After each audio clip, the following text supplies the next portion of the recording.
My name is Winny Obure. I am an apologetic feminist, and I am the founder and director at Teen Seed Africa.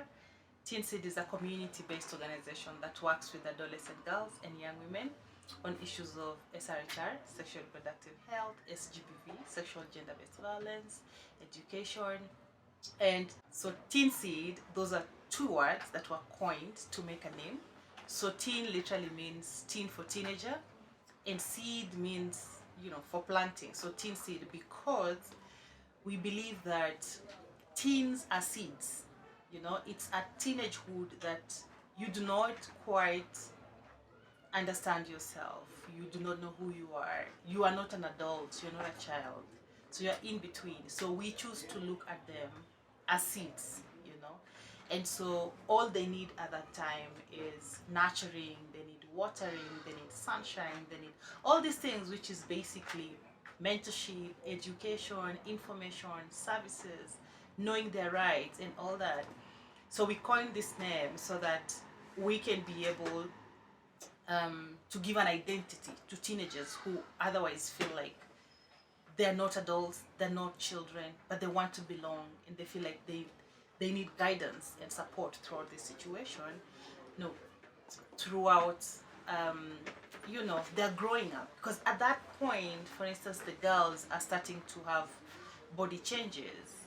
They're starting to look like the adults, but they don't know how to deal with it. The men and boys in the community, especially men, start to look at these girls as sex objects, as mature, as um, wives.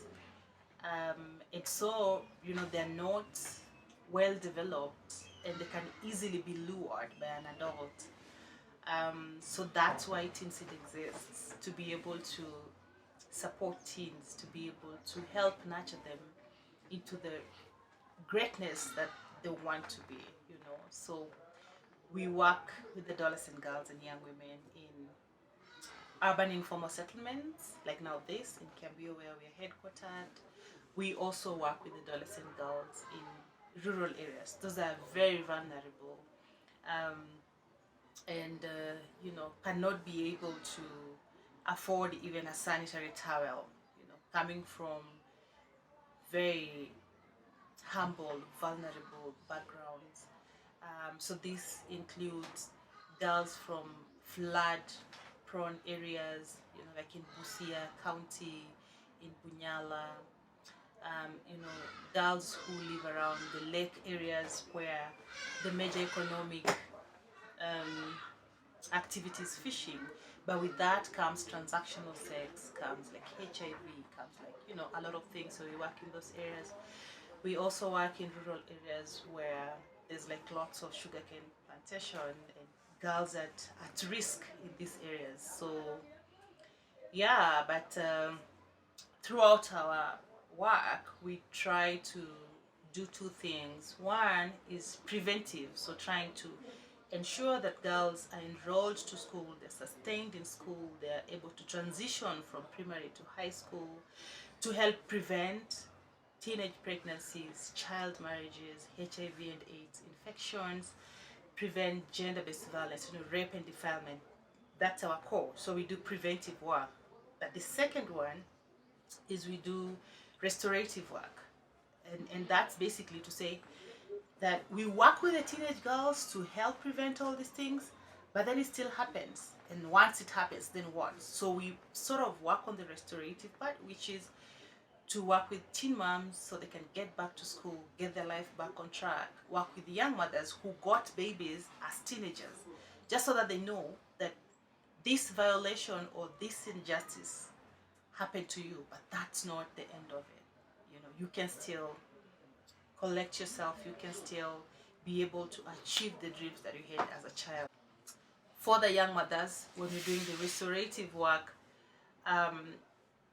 we do a couple of things. One is to get them back to school so they can get the education. We all know education is, power, and um, and so some of them go back to school, to primary school or to high school, and then for some who are not interested in the formal education, Um, we give, we offer the skills, so skills building on like income generating activities that includes like beadwork, mat making, mobile journalism, for instance, ICT classes, just so that they can have a skill that they can use to earn something.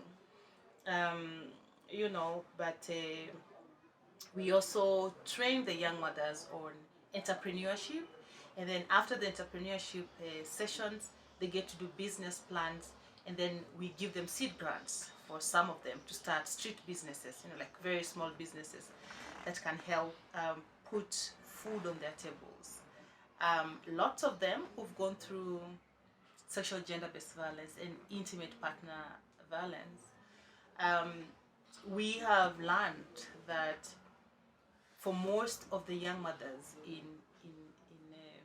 relationships would get abused, but they're afraid to walk out because the question they usually ask is, so where am I going?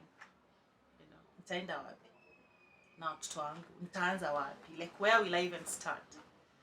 I don't have an education. I dropped out of school. I don't have money. I don't have a job. I don't have a business. Where do you even start with 2 or 3 kids?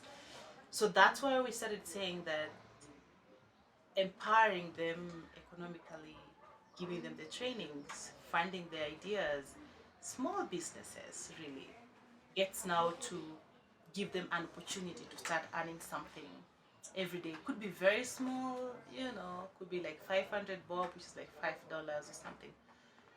But that's important because it's not about the money, it's more about the process. It helps to build their self-esteem, it helps them to love themselves more.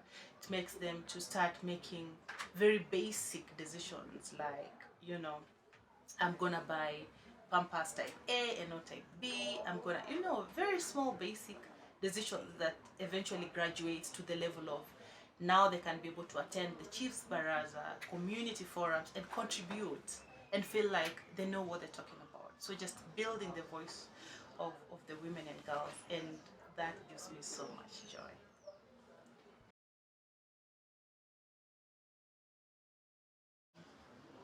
For all the girls and women who are watching this, I want you to know that you're very powerful. You are very powerful, and look at yourself as a seed. And you're not just a seed, you're a seed of greatness. You can achieve everything you want to achieve in this world, including leadership positions, be it political, community, whatever, name it.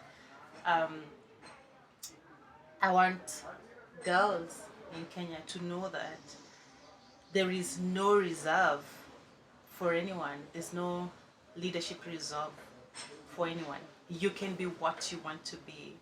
You can achieve everything you want to achieve. Never feel inadequate. You are enough, and you're up to the task, and you're powerful. Remember that. Before you embark on anything, know that you're equal to the task. You have everything within you to achieve anything you want to achieve, because this world is our playfield. All of us. You can be a president, you can be a pilot, you can be everything you want to be. Remember that you are a seed. However small you might look at yourself, that you're a seed, you look dried up and everything. All you need is just an environment that can be able to nurture that seed, to water it, to get enough sunshine and all that. So surround yourself with people that can help you achieve your dreams. Get the right people to work with you, and remember that this world is waiting for you. You are the only reason why we haven't had an equal world. No matter what you have gone through in life, you can still collect yourself, put yourself together, and hit the run gear. I am a survivor of sexual violence. I was defiled as a child, not once, not twice, several times. It was a series of defilement, but that never stopped me even a bit. I'm here today inspiring thousands of girls in this country and outside. And if I looked at myself as, a victim, as a survivor, I wouldn't probably be where I am today. So I really hope that the girls and women watching me today, whether they have gone through certain violations or not, just remember that you can use that experience to change the world. So moving from survivors to very powerful people, to seeds of greatness that are going to transform not only our communities but this world, you know. So we have very bad governance and bad leaders because we haven't had enough women and girls take up leadership positions. So I just want to inspire girls out there and the young women watching me that, you know what, we can, we are able, we are sufficient, and we can do this.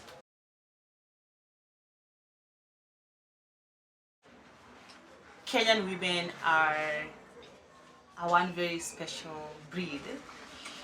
We have gone through a lot of things in the past, you know, as a country, but yet we refuse to give up, you know. We are super resilient. That makes us very powerful. And we influence so many things in this country in very small but diverse ways.